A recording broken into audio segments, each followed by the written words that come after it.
Is there sound, my boy? Is there sound? Where the fuck did my long sleeve go?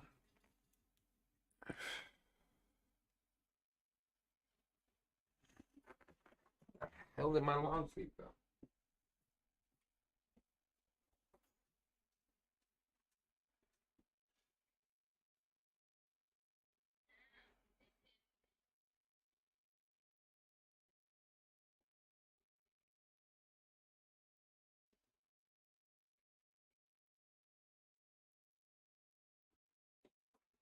Are we back? Is the audio good? About to hear myself. You're gonna hear double me if audio is good. Are we back? Is the audio good? About to hear myself. You're gonna hear double me if audio is good. Are we back? Is the audio good? You heard it 3 times instead. That's because it played again. Because I was listening to it. And then I was listening to it. I was listening to myself listen to it. And I would have kept on repeating.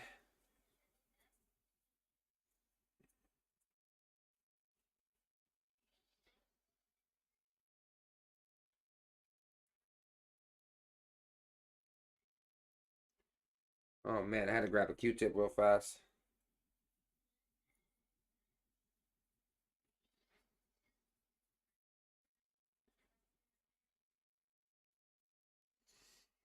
Oh my god.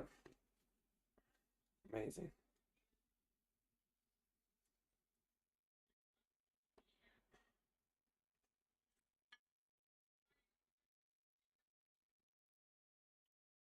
I think the sound is back on.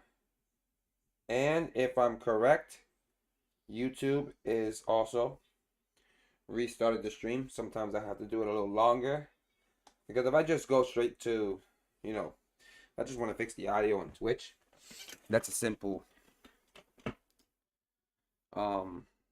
just pretty much restart the stream. Simply turn it off quickly.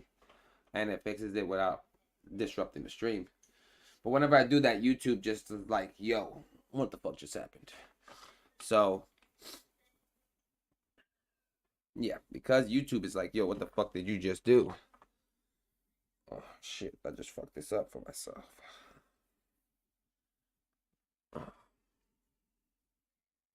Yeah, I'm about to redo this here.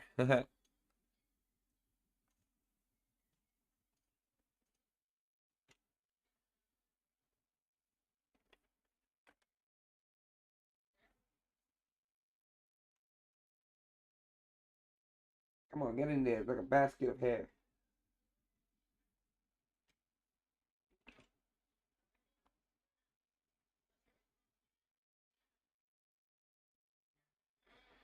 Cool.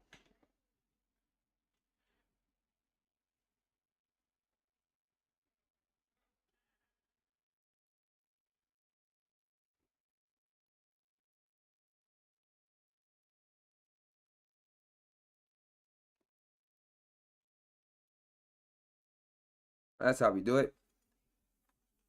Watch out. I look like a chef. Only thing is, I ain't cooking nobody a damn thing. I might cook some hands. We might cook some pals if they disrespect. But, yeah, no.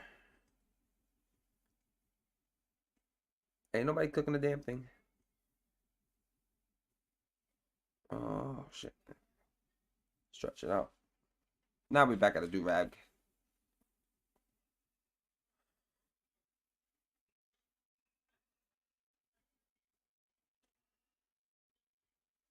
Oh, man.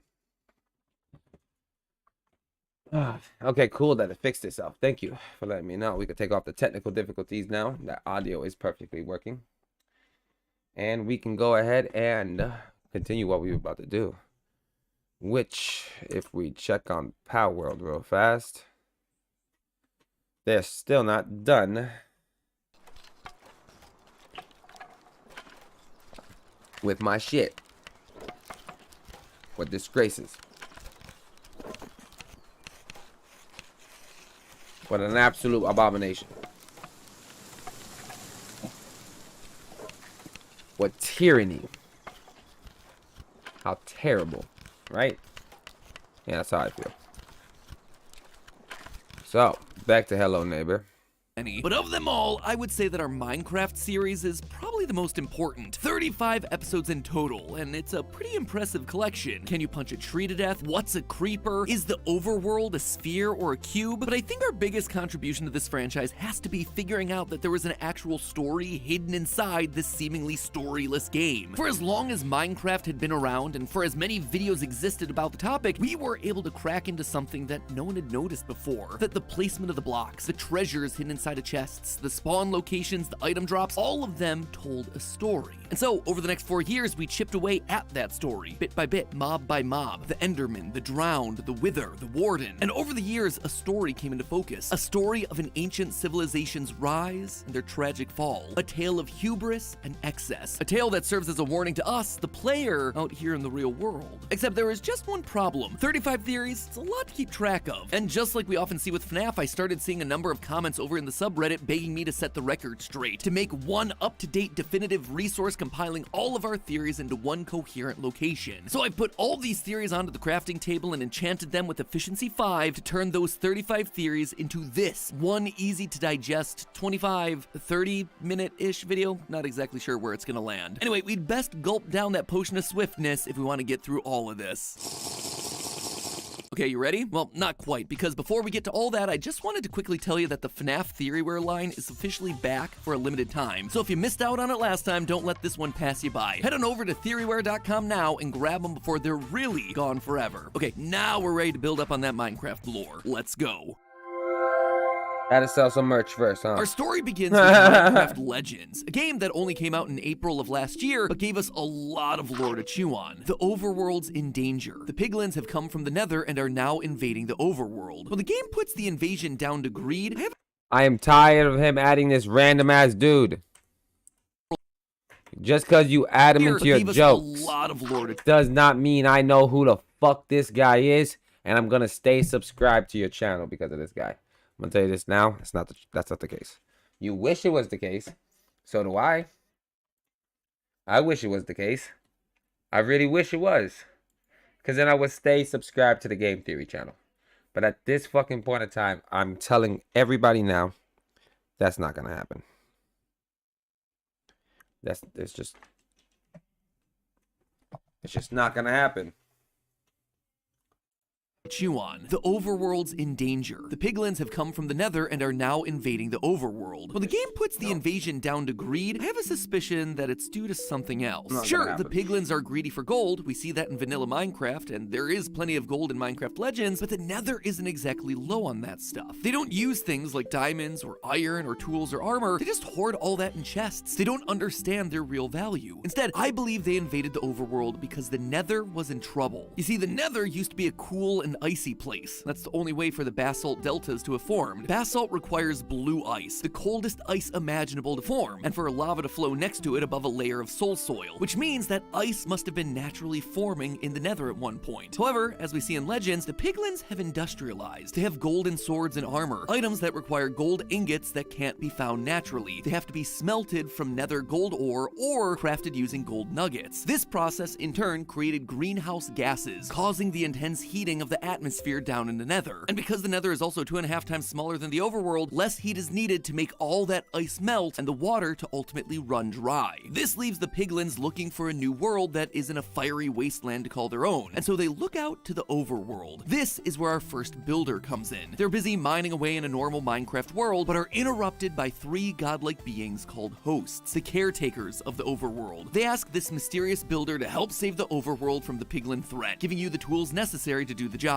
Yeah, everybody knows the story of this game. Burn the flames of I think that's who's taking over. I mean, if I'm correct, that's who's taking over the channel. He's going to be the new game theory guy. No one's happy about it.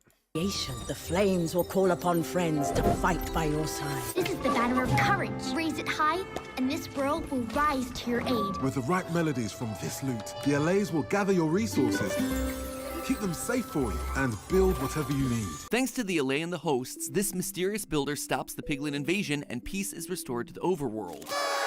All that remains of the conflict are broken nether portals scattered throughout the overworld, but it's still a bittersweet ending. The mobs that helped win the battle now have a taste for fighting. What's happening? How did they learn to fight? By watching our hero. This is what turns them into the violent mobs that we know in vanilla Minecraft. Even the villagers weren't immune to this effect. After being given the tools to fight, a group of them would continue to have anger within them once the war's over. They were dubbed the Illagers, and their existence proved that what was meant to be a time of peace was actually cursed by the knowledge of violence and war.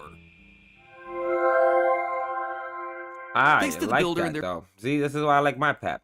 I like that. That's actually smart. companions bringing peace, the hosts decide it's time to leave, There are endless worlds out there, waiting to be explored. letting the builders be in charge of the world. So they begin to do what they did when the hosts first called them. They mine and they craft. They start a new civilization. They become the first of the ancient builders. And we see this on some of the pottery sherds from the Trails and Tales update. Pottery sherds in the real world tell us the story of past civilizations. And so sherds like Howl and Sheaf depict the earliest parts of the ancient builder society, where wolves were some of the first animals domesticated and wheat was one of the earliest and easiest crops to grow. However, this rapid growth is the beginning of the ancient builders' biggest problem: over-harvesting and depleting the world of its natural resources. They needed food, and so they hunted the creatures from Minecraft legends like the Regal Tiger and Big Beak into extinction, completely destroying their habitats so they could build this new society. The same goes for resources like diamond, copper, and coal. At first, these were just lying around on the surface of the overworld, but by modern day, we're digging deep into the earth before finding just one block of diamond ore. This led to valuable resources becoming scarce and splitting the ancient builders into tribes based on their location and the natural resources around them. We see this in the sherds, which are scattered across different biomes, all depicting different resources and technologies. They become hoarders of their own specific resource, and thus trade begins between the tribes. Even the villagers, who used to just simply give the builders their resources, they also got in on the trading action and are still doing it to this very day. As time goes on, the ancient builders continue in their worship of the hosts, the godlike beings that brought them there, building structures like the desert and jungle temples, all with unique designs to demonstrate their different resources and culture, much like we see out in the real world. But the Ocean Tribe decided to take it a step further. This tribe of fishermen that we learn about from the Angler Sherd built the massive ocean monuments, styled like a ziggurat, a structure that was used to connect the people to their gods. This was the ancient builders trying to reconnect with the hosts, hoping that they would maybe return and save them from this world that they created. They even built a replica of the Well of Fate atop the structure, made it out of the same prismarine, and placed an offering of gold at its core, the spoils of their victory against the piglins, all in the hope that it would bring the hosts back. What they don't realize, though, is that the real monster isn't other tribes, it's themselves. The fishermen continue to destroy the natural environment for resources, crafting and smelting tools and ore, causing pollution and eventually leading to massive flooding. They try desperately to protect their monuments, these temples that the hosts may one day return to, and so they fill these monuments with sponges, trying to hold back the rising water, but it's too much for them to handle. The water keeps rising, and they can't hold it back from filling the monuments. But they don't give up. Pottery sherds found in cold underwater ruins like Blade, Explorer, and Plenty reveal that this tribe was more than just fishermen, they were pirates. They would go from village to village trying to gather resources that they had squandered, which led to other tribes like the Desert Tribe fighting back. Mine and prize sherds found in the desert temples depict the tribe creating mine shafts, now needing to go deep underground to find the precious materials that were once so easy to find. So with pirates on the loose, looting and pillaging, they needed to find a way to protect their resources, and they found that protection with a creature that they once called an ally. We see their face chiseled into the sandstone walls of their temples, a creature with the ultimate defense system, the Creeper. The Desert Tribe booby-trapped their temples with TNT, similar to how real-world pyramids use traps to scare away thieves, though not quite as explosive. If anyone tried to take their valued possessions, the TNT would be their last failsafe. No one was gonna mess with this tribe and get away with it. But the pirates were really only after one thing. Within the shipwrecks you find across the overworld, there are chests containing treasure maps. These maps can lead you to buried chests containing the Heart of the Sea. The Heart of the Sea, when crafted with 8 Nautilus shells, can create a conduit, an item capable of giving anyone in the area water-breathing night vision and haste. This was the Ocean Tribe's final hope of surviving the constantly rising water. And while the pirates looked for this treasure treasure, the fishermen that stayed back home created the Guardians, machine bodyguards for their sacred temples as a last resort of protecting it. Given the state that we find the ocean monuments in vanilla Minecraft, we know that they weren't successful. The pirates didn't find the treasure in time, and so the fishermen left behind in the monuments become trapped in water and transformed into the drowned, still carrying nautilus shells as well as tridents, ancient tools for fishing. They continue to stay by their monuments, never having their call for help answered by the hosts. All they have left are the Guardians, who still recognize their creators and don't attack. Sadly, the fishermen weren't the only tribe to be facing hardship. After seeing the devastation that the ocean tribe had caused to themselves in spite of their constant prayers, the desert tribe gave up on the hosts ever returning and took matters into their own hands. The desert temples depict the Ankh, a symbol of life. This is what the desert tribe dedicated their time and effort towards. Rather than waiting for the hosts to return, they wanted a way to preserve their lives and resurrect those who had already died. But how could they do that? Well, the builders were reminded of the spawners given to them by the hosts. These spawners could create mobs from nothing but stone and wood, but they required an energy source to fuel the flames of creation, and that fuel was lapis lazuli, and the only way they knew how to get it was from war, killing piglins. That's when the desert tribe realized something that ancient cultures in our own world used to believe, that lapis contains the souls of gods and monsters. This is what the ancient builders needed, and to get it, they needed to go to the home of the piglins to collect more of this magical stone. They needed to go to the Nether.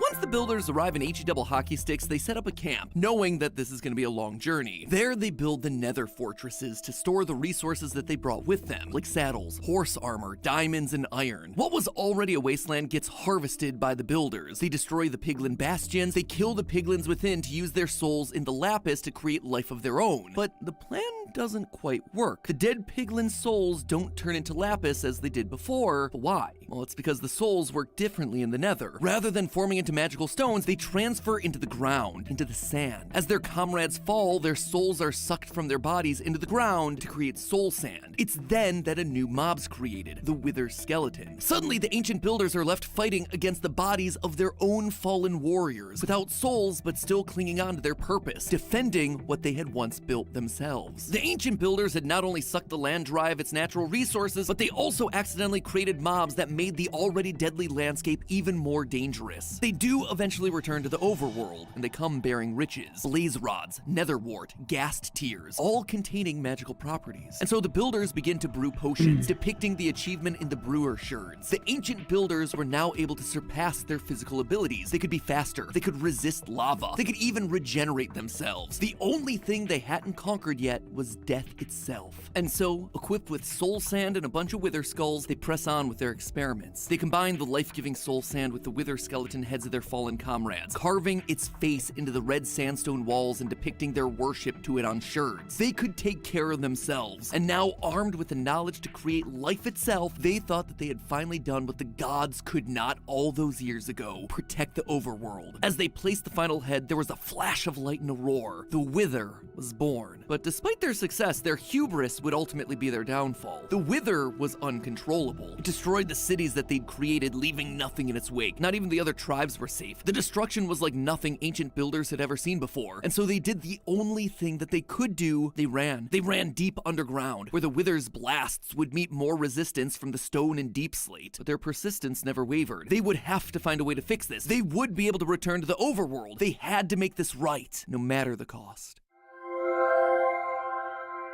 Once again, the ancient builders were forced to start over, rebuilding a civilization that we now know as the Ancient City, a wide underground space that contains fragments of the builders' past adventures. Items like soul lanterns and soul torches are used to light the city, powered by the souls from their time in the Nether. Enchanted items and potions of regeneration from their successful experiments at brewing can be found in the chests. Despite the circumstances, the builders found happiness. They would dance in the streets with music from Disc 5 playing in the background. At least they would, until fate once again came banging on their door. A builder would go off mining some materials one day when they would hear something familiar, something that sends a bolt of fear through their bodies. The Wither had found them. He ran home to warn the others. The city sounds the sirens and soldiers begin to march. The ancient builders are preparing for war once again. The explosions grow louder and louder. The Wither is slowly blasting its way through their intricate cave system. Fortunately, they'd planned an escape route. In the center of the ancient city is a large circular structure. The smaller versions of these found within the game files call these small portal statues. And if these are in fact small portals, then the large one in the city center must be a real portal, a big one. Underneath the portal, redstone circuits are found. These were experiments using different kinds of power output to try and ignite the portal, but up to this point, nothing had worked. So instead, they decided to turn to the most powerful source of energy they knew of, souls. Directly underneath the portal are blocks of soul sand that are lit. As the wither gets closer and closer, breaking through the final wall into the city, the portal finally ignites. But instead of celebration, there's nothing but stunned silence. Something is coming out of the portal. A horrifying creature with no eyes that lives off the power of souls, storing them in its chest cavity, the Warden. Now they're just left with the Godzilla vs. King Kong situation, two powerful beings duking it out. And then the builders hear it, a cry that they never thought they'd hear, the death cry of the Wither. Builders are stunned. The Wither, this thing that caused them to lose everything, is now gone, and their Music Disc 5 happened to record the entire event. This is a cause for celebration. The builders begin to start the party, only for the Warden to turn its attention to them. It's triggered by sound, and so it starts to attack anything that makes a noise. With each death, a new block forms, the Skulk, a sentient block that uses the power of souls from fallen mobs to spread across the other blocks. Once again, the builders' lives are in danger, but after all they've been through, they just don't have the energy to run anymore. Instead, they try to live in harmony with the Warden. They do what they can to deaden the noises by placing carpets or wool blocks all over the city, but in the end, it's no good. Each opening of a chest would send the Warden into a rampage. This is no way to live, and so the ancient builders try to leave their home one final time. They continue deeper into the caves, somewhere that not even the Warden could find them, though they needed something strong enough to hold it back if it ever tried to invade, and so the builders created strongholds, a place fortified so as to protect it against attack. The ancient builders made winding pathways and hidden doors so they could escape the Warden should it ever break in, and the builders made one final attempt at escape. One last portal that this time would have to work, the end portal. The builders bid farewell to the overworld and jump in, not knowing what might be waiting for them on the other side, and also unsure if they'd ever be able to return.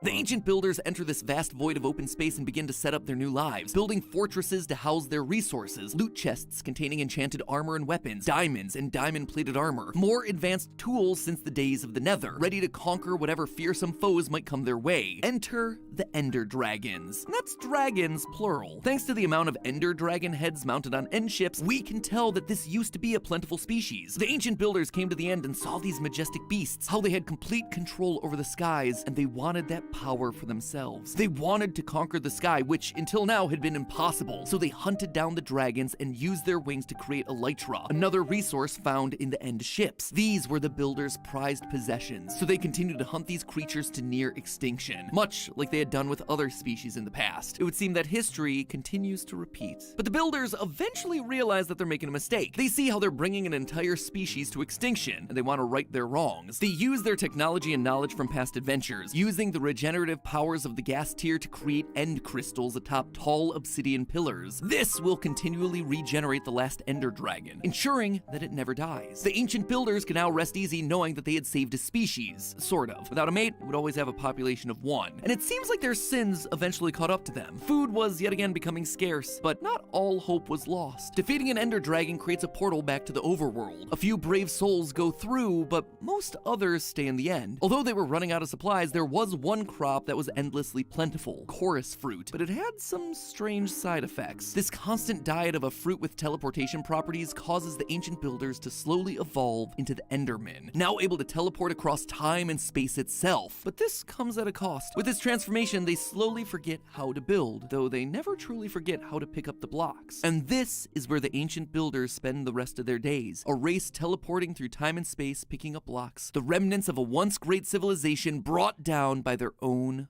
pride. Meanwhile, the explorers who returned to the overworld reconnected with their old allies, the Illagers. It's here that they tell them stories of their adventures, tales of life-giving lapis, end portals, fierce beasts that they overcame. The Illagers revel at the ancient builders' resources, the elytra made from Ender Dragon wings, their portal. This is one of Matt Pat's last videos, so it's the Minecraft theory. It's a really good one. technology, even though they don't quite understand it all. They worship the ways of the ancient builders, who would tell them stories and protect them from harm. And because they wanted to follow in their footsteps, they too began to experiment. The overworld was still a dangerous place. They needed ways to protect themselves, and so they created the Ravagers, terrifying beasts with even more terrifying origins. The Ravager was created from their fellow villagers. Their unibrow, their green eyes, the noses, even their voices remain after the transformation. That wasn't the only thing that they did to these innocent captured villagers either. In the woodland mansions, large woolen heads of illagers are found, and in the center of the head is a block of lapis lazuli. The illagers knew that the ancient builders saw lapis as a magical resource, so they took it and injected it directly into the brains of villagers in the hopes of gaining its incredible power. And you know what? It worked. The Vindicators were born, with incredible speed, power, and eyes that changed from emerald green to lapis blue. This was the last straw for the villagers. According to the mob bestiary, these are the unspeakable acts that get the illagers cast out from regular society. From here, they would form their own civilization, wandering into the dark forests and taking over the woodland mansions, continuing their pursuit to bring back the ancient builders, whatever the cost. They become what's known as a cargo cult, where a group of isolated indigenous people begin to imitate the practices and technology from more advanced societies, despite not understanding how the technology works. The illagers would make structures like beds, maps, even end portals, but none of them work because they're only made out of wool. The illagers don't understand the true nature of these items. But while those don't work, they are able to figure out the secret to new life, and they harness that power in the form of totems of undying. They use this power to create the Vex, the Phantoms, and they even try to create a new human, a new race of ancient builder. They try to create Steve. Throughout the woodland mansions, there are stacks on stacks of blue, cyan, and light blue wool. These are the same colors that Steve and his ancient builder ancestors wore. This was going to be their final experiment, using these woolen blocks and their powers over life and death to become gods, to create their own race of ancient builders. Little did they know that the ancient builders did this exact same thing all those years ago. And sadly, history would repeat itself. After the dust settles, what stands in place of the wool isn't a new race of builders, but instead zombies. The overworld now has yet another dangerous mob to worry about.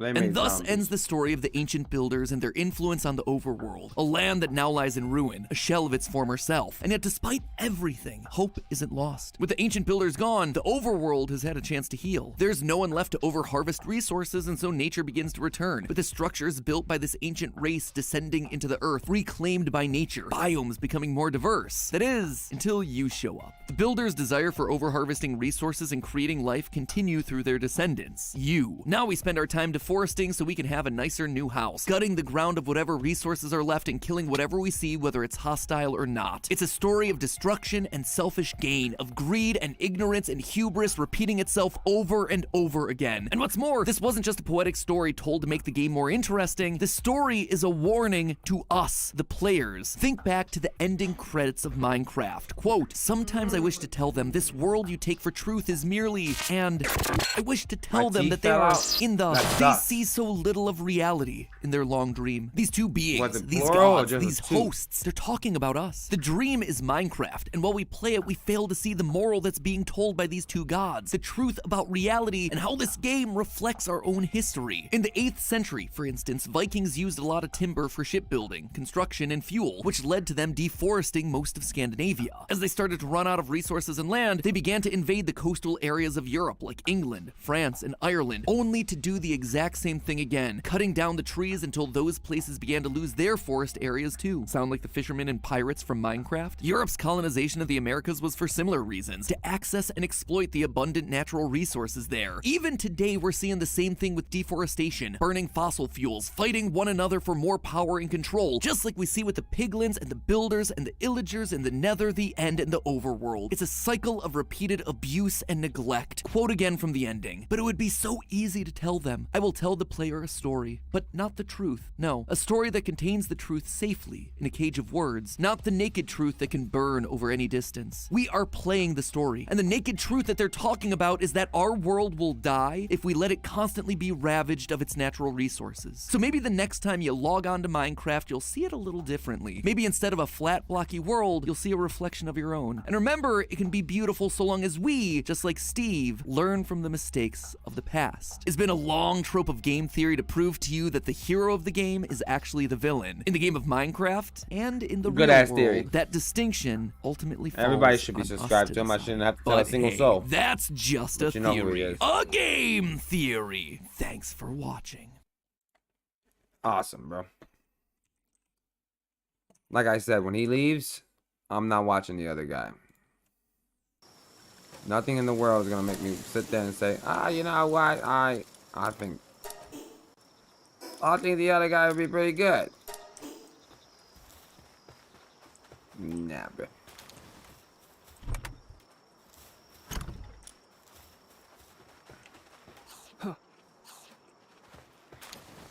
Yeah. I mean, let go of my shit.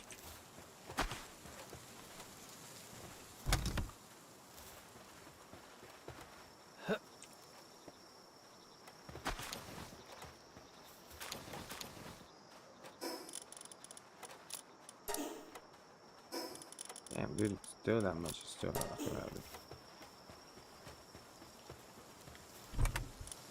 So did one tooth fall out, or did your teeth fall out like an old man? Kind of curious to know now.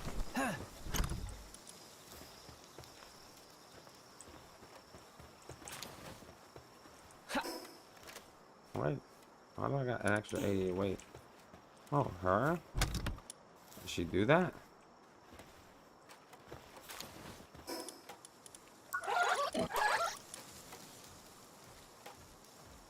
Yep. That's awesome. I didn't even know you did that.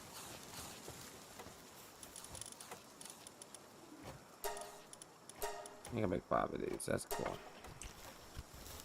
That'll help. Man, that was a good video by him. Oh, the biggest cheater in Pokemon history was finally caught. Would you believe that shit? They caught another cheater in a Pokemon game. Probably a Pokemon speedrunning. No, it was all wiggle. So I pulled it. Oh, so it was a tooth. It was a wiggling tooth. Over the last year, Good, man. Jadiwi would set 10 records Good. Now it's not across 4 different wiggling, games causing in the pain. Pokemon Because series, a feat very tooth pain sucks. Absolute dog shit. Like, it just sucks. It just sucks. It's horrible. It's absolutely horrible. uncommon today, as the Pokemon games have been speedrun and optimized for over a decade, but it turns out that Jadiwi only accomplished this because he was cheating. Perhaps worst of all, he almost managed to steal $8,500 worth of bounties with his cheated records. So let's start by looking at the run that first raised suspicion and led to Jadiwi's world of fake records to come crashing down. On November 17th, 2023, Jadiwi was streaming attempts of Pokemon Sapphire Any% Glitchless, a game he first completed a run in just 4 days previously with a time of 2 hours and 39 seconds. The run he was currently on had an even better pace, and when it finished, he had achieved a second place time that was 5 seconds off the current world record. If we That's look at fucking amazing. Jadiwi's timeline with the game, we see between his first run and second place time, only 4 days had passed, with another runner commenting that a 2-hour time is insane for a first attempt. Jadiwi replied that he had been practicing every split of the game for several days and was close to a 202 in his previous attempts, but that he struggled with the bike sections. Aside from these 2 runs and Discord comments, with only the second place run even having a video, there wasn't any other evidence of Jadiwi's progress with the game. While he did have history with other games in the series, his less than a week grind to second place didn't sit well with one person in particular, the world record holder, Wave Warrior,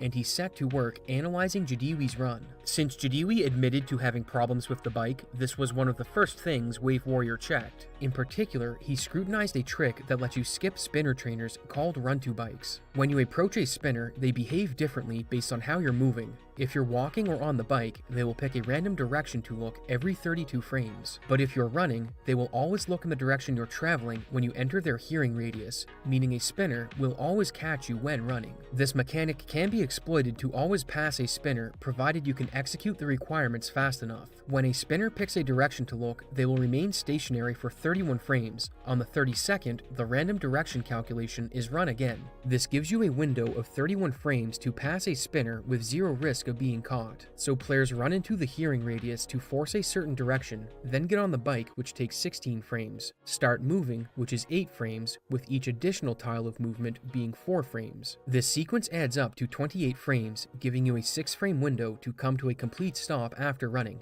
as you can't mount the bike while moving. This is a very demanding trick, with top runners being able to pull it off more often than not. But when the 7 run-to bikes in Jadiwi's run were analyzed, it turned out that none of them were safe. He was so late on one of them that the NPC turned before he was safely passed, and on a second, he did the movement wrong and continued traveling in its line of sight, meaning had it turned, he would have been caught. This didn't look like the movement execution of a world record level runner, so Wave Warrior dug deeper into the run, this time analyzing the 3 manipulations that take place. Just to say this, first of all, that's an insane strat. Holy shit, is that an insane... I'm fucking bugging right now, apparently. It's the sunlight. Yep, it's the sunlight trying to come in. But yeah, that's an insane strat. That's just insane. That's an insane strat. What he found didn't add up either. While this speedrun was beginning to look questionable, one thing you don't want to question is the factuality of your news. And this video's sponsor Ground News can help in that regard. Ground News is a platform and app I use to stay up to date on events around the world, with it combining articles from local and international sources in one place for easy access. Part of the reason I find this so useful is that it sources articles from across the political spectrum and displays which way a particular source leans. Take the recent achievement in Tetris, for example. You can see in the bias distribution that this was covered by more center and left organizations than right-leaning ones, with the Bias Insights tab showing you what each side chose to focus on. Sources are also rated by factuality, which isn't a fact check of a particular article, but an average score of the source based on 2 independent news monitoring organizations. You can even see where your own biases lie based on analytics about what articles you read and where you're consuming your news from. For those advanced features, you'll need a subscription, and using my promo code, you can go to ground.news/Abisoft to get 30% off unlimited access to the Vantage plan using my link. I've found their platform very useful in my own news browsing, and I'm sure you will too. And with that, let's get back to RNG manipulations in Sapphire. RNG in Sapphire is supposed to randomize the seed every time you perform a soft reset, but due to a bug, it instead starts from the same seed, which enables 3 manipulations to take place: Mudkip, Kyogre, and Wingull Manip. Wingull Manip is used to force an encounter and catch, with the Wingull having specific stats so it can one-shot a Geodude. To perform it, you need to save and soft reset, then press continue on a certain frame to get RNG on a known value, then follow a specific path. You'll know if you're on the right seed by checking the NPC movement, but there is another factor, and that's step count. As every 128 steps, the game has a 50% chance to advance the friendship mechanic, which will change your RNG, and coincidentally, this happens during Wingull Manip, so your step count matters. So what does this have to do with Jadiwi's run? When he's leaving Little Root Town, he walks straight up, which triggers Mom to walk over to you. This not only wastes time compared to talking to Mom yourself, but also alters the step count. This put his step count at -7 compared to the established route, meaning he had to make a correction on the fly to save the Manip. Since he's on an odd number, this meant he needed to do one of the correcting steps in the door of... Is it gay how girls like boys and boys like girls? No? Is that a problem? That seems natural. the market, as it's the only place where a single step can be adjusted. Jadiwi doesn't do this, however, and takes 2 steps above a ledge instead, That's definitely resulting a in a natural step thing, count of -5. And even if it was opposite, who gives a... You know, let them live their lives, you live yours, you know? Like, they want to eat tacos or hot dogs, who cares? This spot isn't where you'd make a correction for Wingull Manip, so this was most likely a movement mistake. But a -5 step count still has a 50% chance of success, and the Manip works in Jadiwi's run. Later in the run is Kyogre Manip, very similar to Wingull, as you soft reset, then use a timer to aid in catching a Kyogre with a first turn Great Ball, with this being considered the hardest Manip in the run. Jadiwi also hit this Manip on his first try. No, like, not like is there like a problem, but like, is it a problem to think that regular, like, that's normal? Do you think that boys liking boys is supposed to be the way it's to go? Because either way, however it goes for them, is, you know, what they chose in my mind. But I'm just curious, I'm asking you, like, What do you think is normal? Do you think it's, I guess, whatever the term is you use, you know?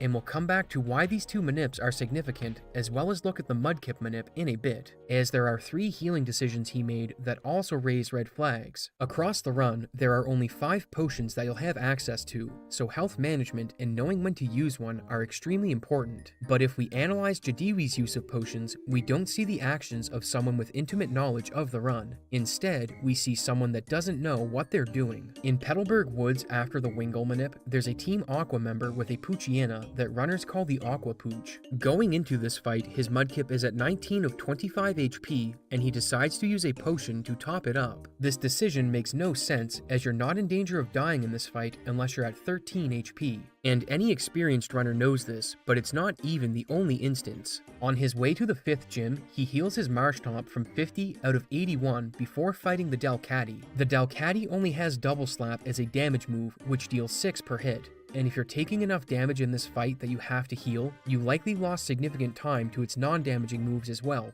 which is a reset anyway. On top of this, it's more beneficial to heal before the next fight, as a Linoon can raise its attack and do significantly more damage. The most egregious heal, however, is at the end of the game when he tops up his Kyogre from 64. The most damage that Steven's Skarmory can do is 45 with its Aerial Ace, meaning the only thing to worry about is a crit. By healing here, he also changes the decisions that Skarmory's AI can take, which opens him up to a potential turnstall. The crit is only a 3% chance, and what makes this worse is that he decided to heal while on world record pace. No top runner would play around the crit with world record on the line, and this decision puts his ability to be a second place runner in serious doubt, with the theory being that he topped up his HP to make it easier to splice in each instance. While a top runner wouldn't make the movement or healing mistakes that Jadiwi did, these are only circumstantial evidence and don't prove concretely that the run was cheated. But there's one more detail that Wave Warrior focused on, and that's Jadiwi's attempt count. If we look at the splits from his first run on November 13th, we see he has a total of 256 attempts, and when he achieved the second place time on the 17th, his attempt count went up to 1126, with these being the only runs he ever finished. That's 870 attempts over the course of 4 days, and he was called out about this in the Discord, with his response being that he played 14 hours a day.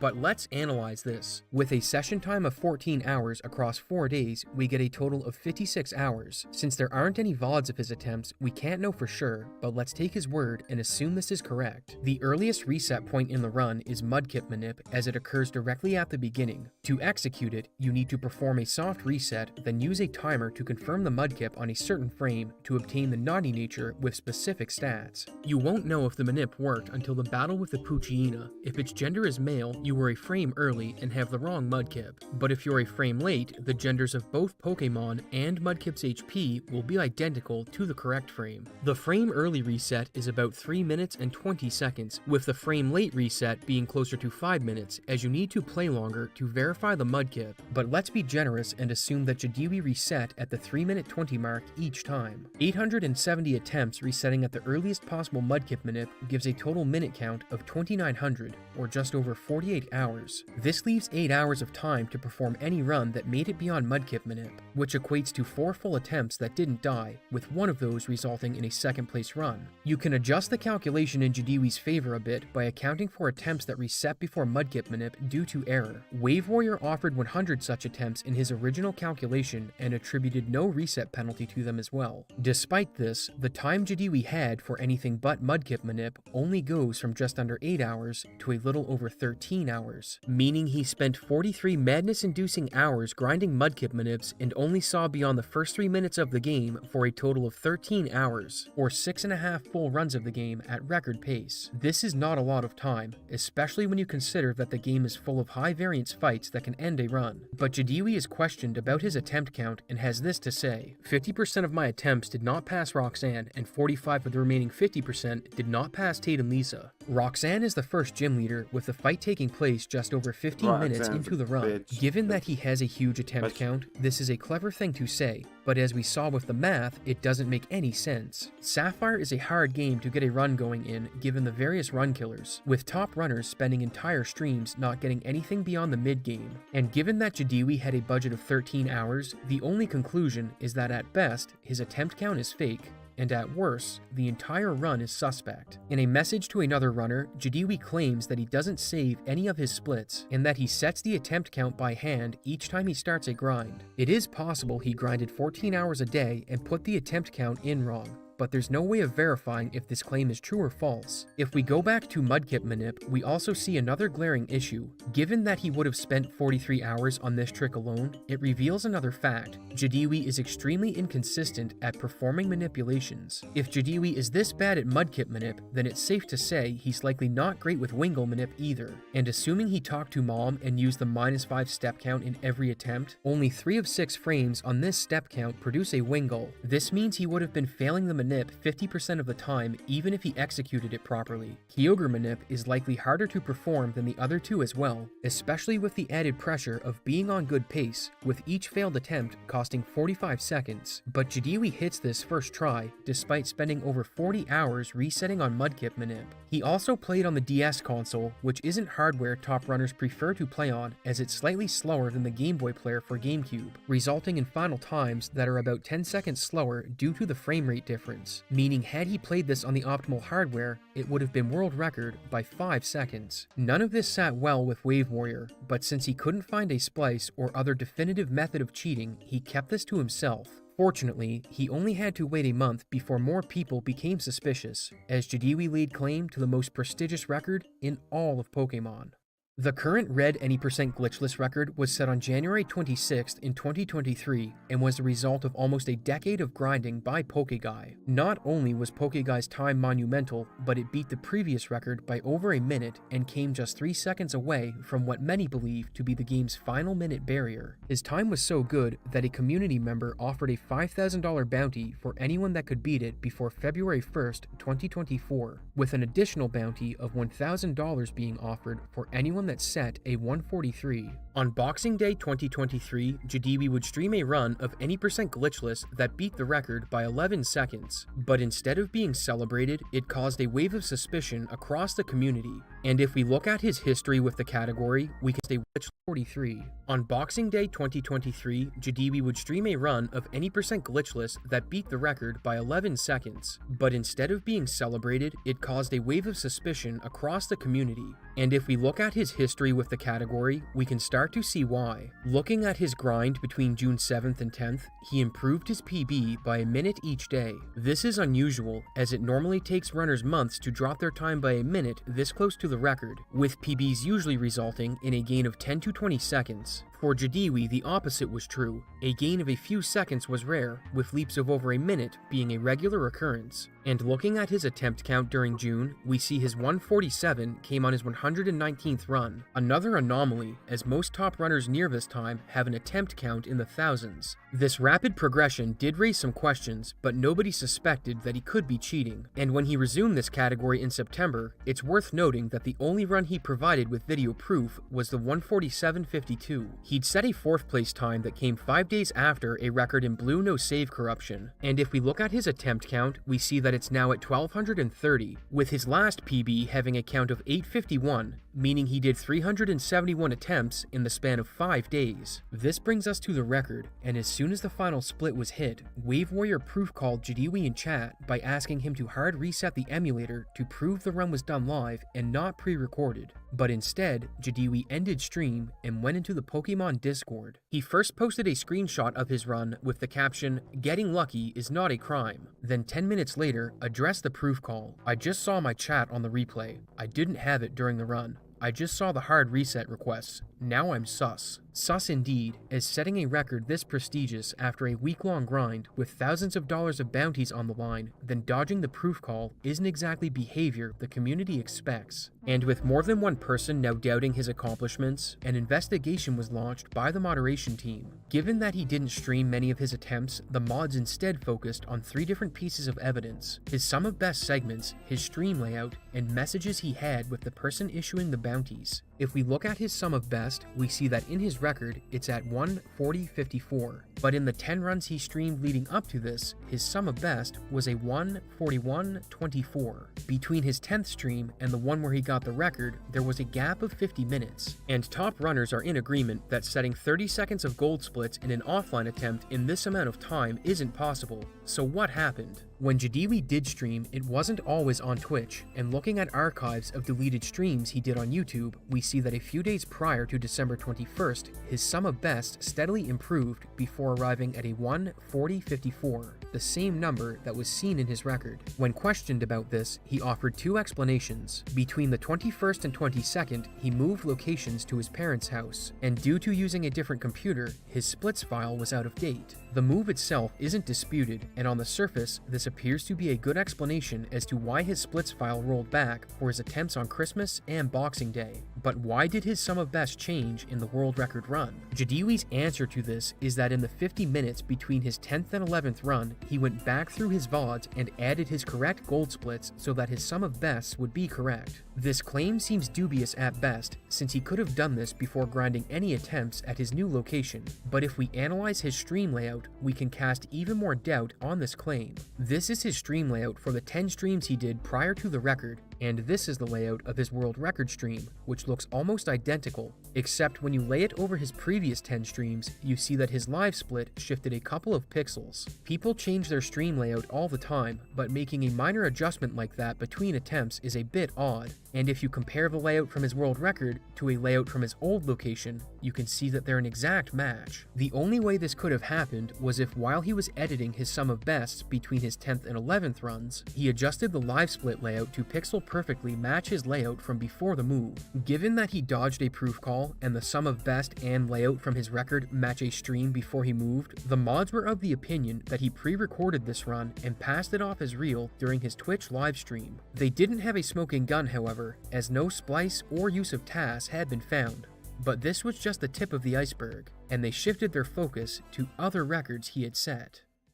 If we go back to the end of November, we see that Jadiwi was involved in 3 different races for Diamond and Pearl any percent Manipulous, where he set a 105.59 in the first race and a 59.46 in the second. The 105 is a very good time for a race, but the 59.46 is very significant, as not only is it a world record, but it's also the first sub 1 hour time in the category's history. This was one of the first runs the team looked at after the investigation was launched, and there are a number of things wrong with it, so let's begin with an overview. The no manipulation category requires you to complete the first 2 gyms along with 2 Team Galactic encounters before an out of bounds glitch can be used to get you to the Hall of Fame cutscene. The run relies heavily on your starting Pokemon having good stats, with Chimchar being selected, but that's not all it needs. The powerhouse move of the run is Hidden Power, and in Gen 4, its type and power are determined by the user's IVs, which are just the values that determine a Pokemon's stats. Since you can't manipulate, this makes getting a good Chimchar a reset-intensive endeavor, with a few different combinations of stats and hidden powers being viable, but the best type to get by far is Grass. Since you can't check your hidden power to see what stats it has, you need to test it in battle, and in Jadiwi's world record, we see that against the rival Starly, it wasn't very effective,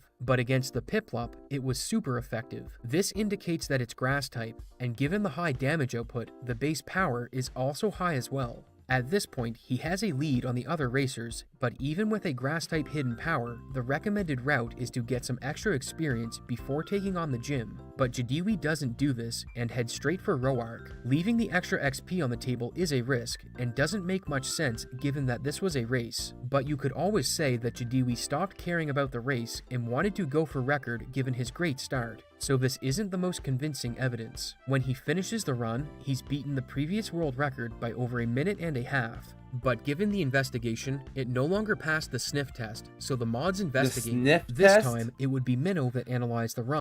What the fuck is the sniff test?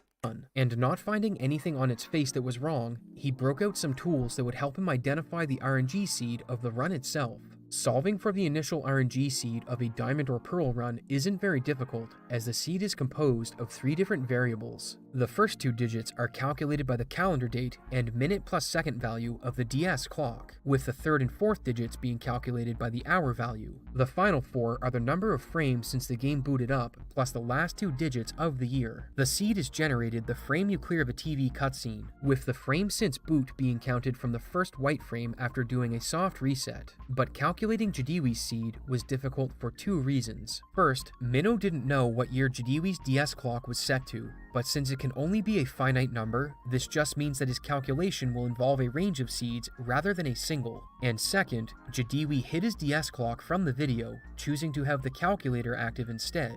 This is a strange decision, as most runners won't ever change this setting. But fortunately, the clock is the default option when you receive the Poketch, so there was an instance where the DS clock was active on Jadiwi's screen. This let Minnow get a range of seeds that only varied by the year variable, so he put them into a tool called Pokefinder, which lets you enter RNG seeds, and in turn, it spits out the frames that a certain Pokemon will appear on. This was only part of the equation, however, as he also needed the IVs of the Chimchar, which can be calculated by looking at its stat increases at level up. But in this case, Jadiwi was using a tool that displayed the stats on screen, so Minnow plugged them into Pokefinder along with the range of RNG seeds he calculated. And what do you think happened when he hit the find button? The Chimchar that Jadiwi used did not appear in any of the RNG seeds, a clear indicator that the run had been spliced. This wasn't the only RNG analysis that Minnow performed, however, as the trainer ID that appears when you enter the Hall of Fame is also tied to the seed. When he reverse engineered the seed from the trainer ID, the specific ID appeared in a handful of seeds, but only one of these can occur when the DS clock is at hour 1, which we know was Jadiwi's clock time if we look at when he received the Poketch and subtract his run time. This seed has a slightly higher delay than was expected of Jadiwi's run, given that Minnow frame counted what his delay should be. And if we look at the Chimchar that the trainer ID seed can generate, the Hidden Power Grass with a hasty nature isn't one of them. That makes two pieces of conclusive evidence that the run was cheated, but Minnow took it a step further and injected the trainer ID seed into a run. The point of this was so he could compare NPC movement between the seed observed at the start and the seed generated from his trainer ID, as NPCs will always move the same on a given RNG seed. In Jadiwi's run, we see that the NPC outside of Mom's house starts facing left, then looks up, but on the trainer ID seed, the NPC starts looking right, then switches to left, then looks up. This proves that his trainer ID doesn't match the seed in the beginning, and that even if this was the correct trainer ID, the Chimchar doesn't exist on this seed or the seed observed at the start. This was the smoking gun the mods were looking for, and before we move on to his other runs, let's look at some of his behavior around this one. On November 30th, after he set the 105, he went into Sin's chat and said he should try for a sub-hour time. As we know now, he achieved the feat the very next day with his fake run, so he was foreshadowing his own accomplishment in another runner's chat, then returned to gloat after he successfully passed off the fake run. I spoke to some of the runners involved in the race as part of my own investigation and asked them who organized the 3 races, and in each case, it was Jadiwi who organized them, showing that not only did he fake a run, but he calculated the when and where of how he would show it off. One of them even says that looking back, his tone of voice during the run doesn't sound authentic, which lines up completely given that we know the run was pre-recorded, and to help hide this fact, he made tapping sounds on his DS during the race to make it seem like he wasn't playing a recording.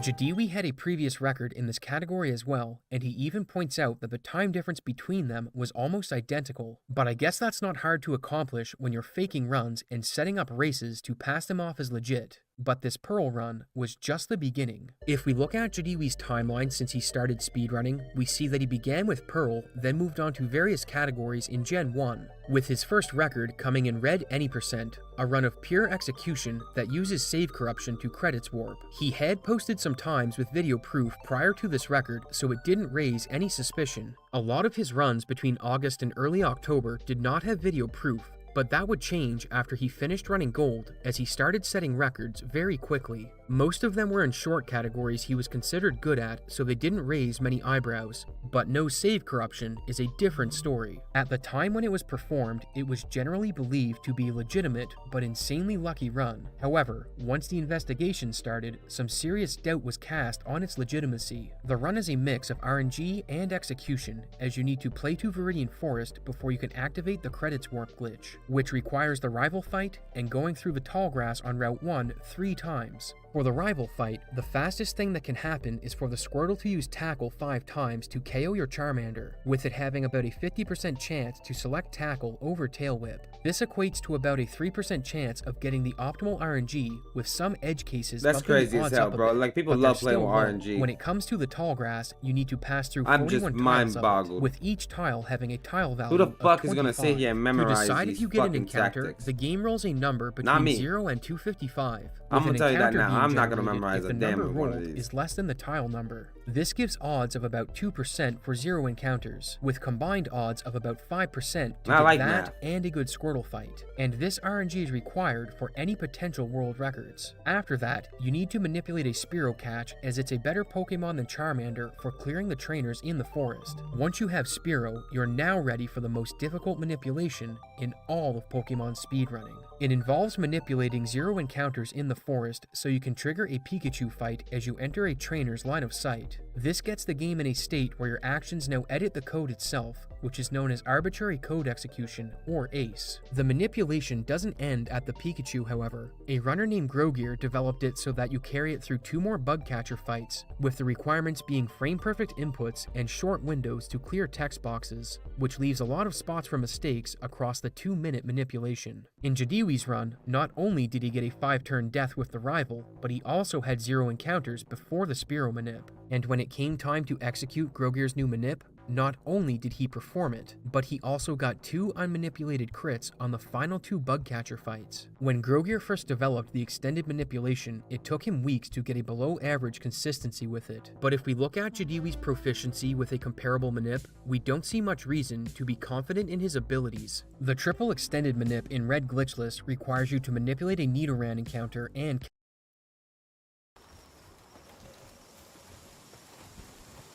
Let me get this stuff over here real fast.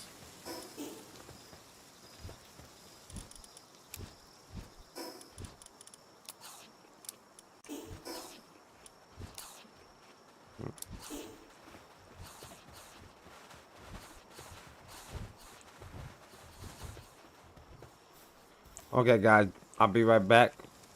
I'm gonna start up the stream probably around 7 o'clock again. I'm gonna go hang out with my son for a little bit. I can hear him calling me. And we'll be back in a few. So I'll see you guys in a bit. And without any further ado, I'll be back. I'm not gonna say my outro. That's for when when I'm not coming back. But I'm coming back, guys. I'll be right back. See you guys soon. Did my light just fucking slip the fuck off as soon as I was finishing that sentence? What kind of shit is that?